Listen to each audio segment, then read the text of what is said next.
So maayong adlaw mga kaigala. Karon nga taknaa, di ba kanang usahay kanang gutom kayo ta tapos wala tay sudan. Natay kanon pero wala tay sudan. Naganta mo tips kung saan pagpangayog sudan. Tara, let's go. Tay, gupahan ni mo rong adlaw tay oy. Tay, guwapa lagi karon tay mga kog sudan bi. Kaning unsa ni tay? Kasi luto na tay ka nagluto ani. Siyempre ako ang kitsa magluto dito. Tilamon na nato ni imo ang kuan basig parat ni ba? Ay, magluto ka. Kaya gabi na ako. Naay mga kaigala na ay sita okra og isda nga di unsa pagluto ani te? Unsa tawag gud ani? So tawag ani? Paksyu. Paksyo. Ngawoy basta. Paksyo yan. Paksyu. So naay kuan oh. Mga patag okra pang kuan lang ba? Kay wala dito sapi. Sam ni. Tilawan din nato ning kuan niya taliya. Fried rice na. Ay fried rice nito kasi luto na te ikaw. Put ni mo ako. Tilawan nato ni kung kapasar ba ni sa to ang mga panglasa. Boy na nga. So mao na niya tong naambos nga sudan mga kaigala o natay okra, natay paksyu.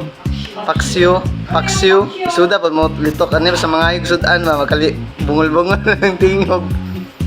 Tilawan din nato ni kay para testing atong lasa ba kung kapasar ba.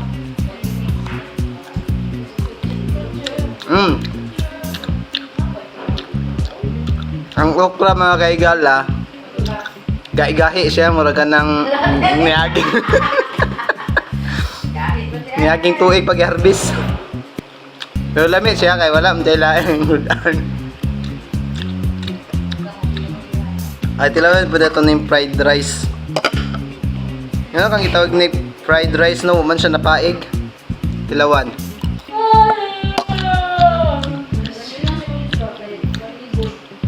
10 out of 10.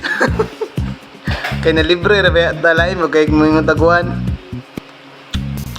Ang inununan din is Bisaya no. Tilawan na to ni.